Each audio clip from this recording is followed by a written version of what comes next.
లోపాలు పునరావృతం కాకుండా చూసుకోండి. DWMA PD A Venkatalakshmi. Kakinada జిల్లా తుని నియోజకవర్గం తుని మండల పరిషత్ కార్యాలయం ఆవరణలో సామాజిక తనిఖీ సమావేశం ఏర్పాటు చేశారు. మండలంలో గల 23 గ్రామాల్లో సామాజిక తనిఖీ, జిల్లా రీసోర్స్ పర్సన్స్, విఎస్ఏలు గ్రామాల్లో జరుగు పనులకు సమీక్ష సమావేశాలు నిర్వహించి పరిశీలన చేసి ఈరోజు ప్రజావేదిక ఏర్పాటు చేయడం జరిగింది. ఈ సమావేశానికి ముఖ్య అతిథిగా డ్వామా పీడీ విచ్చేసి ఉపాధి హామీ సిబ్బందికి, ఫీల్డ్ అసిస్టెంట్లకు గత సంవత్సర కాలంగా జరిగిన పనులకు సంబంధించి లోపాలను గుర్తించి మళ్లీ జరగకుండా చూసుకోవాలని, చిన్న చిన్న లోపాలకు తిరిగి చెల్లించే పద్ధతి చేయాలని, ముఖ్యంగా ఈ సంవత్సరం గోశాలలు, ఇంకుడు గుంటలు, అమృత సరోవర్ రైతులకు ఉపయోగపడే విధంగా పనులు కేటాయించాలని అన్నారు. ఈ కార్యక్రమంలో APD Jagadamba, HR manager Rajesh, APO Narayanarao, SRP Simhadri, సామాజిక తనిఖీ డిఆర్పీలు, విఎస్ఏలు, ఉపాధి హామీ సిబ్బంది తదితరులు పాల్గొన్నారు. మండలంలో 16వ విడత సోషల్ ఆడిట్ పబ్లిక్ ఫోరం నడిపించడం జరిగింది.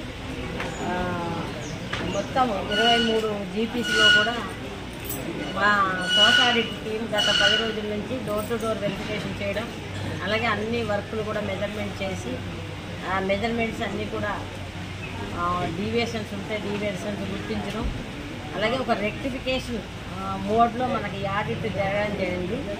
ఏదైతే ఇప్పుడు ఈ ఆడిట్లో కొన్ని డీవియేషన్స్ వచ్చినాయో అవన్నీ కూడా నెక్స్ట్ ఆడిట్లోకి రాకుండా, నెక్స్ట్ టైం అలాంటి తప్పులు చేయకుండా సరిదిద్దుకునే మోటివ్లో ఇది ఆడిట్ అనేది జరిగింది. మిగతా ఇప్పుడున్న ఫీల్డ్ అసిస్టెంట్లు కానీ, టెక్నికల్ అసిస్టెంట్లు కానీ ఇటువంటి తప్పులు మళ్ళీ జరగకుండా చూసుకోవాలి. దీనికి సంబంధించి మనకి కొన్ని మస్తర్స్, ముఖ్యంగా మేట్లు మస్తర్లు వేయడం వలన కరెక్షన్స్ ఎక్కువ వస్తున్నాయి. ఆ కరెక్షన్స్ ఏదైతే వచ్చిందో అవన్నీ కూడా రికవరీగా వేయడం జరిగింది. అలాగే వేలిముద్రలు కానీ, సంతకాలు కానీ లేకుండా మస్తర్లు ఉన్నట్లయితే దాన్ని కూడా రికవరీగా భావించడం జరిగింది.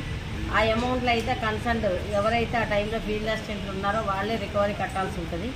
ఇప్పుడు కూడా మళ్ళీ మన మేటు వ్యవస్థ ఉంది. మేటు తప్పు చేసినా దానికి పనిష్మెంట్ అయితే ఫీల్డ్ అసిస్టెంట్ మీదే ఉంటుంది. అంటే ఆ మేట్లు అందరినీ మానిటరింగ్ చేయాల్సినటువంటి బాధ్యత ఫీల్డ్ అసిస్టెంట్ది. ఆ విధంగా చేయాల్సిందిగా కోరుతున్నాము. తర్వాత ఈ సంవత్సరం ప్రయారిటీకి వచ్చేటప్పటికి ఇప్పుడు మనకి 6 నెలలకి ఒక యాక్షన్ ప్లాన్ తయారు చేస్తున్నాము, మార్చి టు జూన్. దీనికి సంబంధించి అందరూ కూడా ఇందాకే నేను ముందు చెప్పడం జరిగింది. ఈ ఫారం ఫండ్స్ కానీ, క్యాటిల్ షెడ్స్ కానీ, వర్మీ కంపోస్ట్ అంటే ఇండివిజువల్ కంపోస్ట్ పిట్లు కానీ, అలాగే సోప్ పిట్స్ కానీ, ఇవన్నీ కూడా Amrit Sarovars, stagger trenches, ring trenches, ఈ వర్కుల మీద ఎక్కువ మన కాన్సన్ట్రేషన్ చేసి ఏదైతే గతంలో మనం చేస్తున్న ఎంఐ ట్యాంకులు కానీ, కెనాల్స్ కానీ వాటి మీద కొంచెం మనం లేబరు తగ్గించుకొని వీటి మీదకి లేబర్ పెంచుకొని ఒక అగ్రి అలైడ్ వర్క్స్ అనేవి మనం క్రియేట్ చేసుకోవాల్సినటువంటి అవసరం ఉంది. ఆ విధంగా పనిచేసినట్లయితే మన అగ్రి అలైడ్ పర్సంటేజ్ కూడా పెరుగుతుంది. దానికి తగ్గట్టుగా ఫీల్డ్ అసిస్టెంట్లు, టెక్నికల్ అసిస్టెంట్లు, ఏపీఓస్, ఎంపీడీఓ గారు ముఖ్యంగా ఈ టైప్ ఆఫ్ వర్క్స్ ఐడెంటిఫై చేసుకొని ఎస్టిమేట్లు వేసి శాంక్షన్ పంపించాల్సిందిగా కోరుతున్నాము. మనం నిజంగా ఎన్ఆర్ఈఎస్లో ఉండడం చాలా గొప్ప విషయంగా ఫీల్ అవుతున్నాం. ఎందుకంటే ప్రతి గ్రామంలో సీసీ రోడ్లు, క్యాటిల్ షెడ్స్ బ్రహ్మాండంగా జరుగుతున్నాయి. ప్రజలందరూ హ్యాపీగా ఉన్నారు. మనం ఎంత లేబర్ని మనం మొబిలైజ్ చేసి వేజ్ ఎంత క్రియేట్ చేయగలిగితే అంత మెటీరియల్ మనకు వస్తుంది. ఆ మెటీరియల్తో మరిన్ని డెవలప్మెంట్ యాక్టివిటీస్ చేయొచ్చు. దానికి తగ్గట్టుగా అందరూ కలిసికట్టుగా పనిచేయాల్సిందిగా కోరుతున్నాను. Thank you.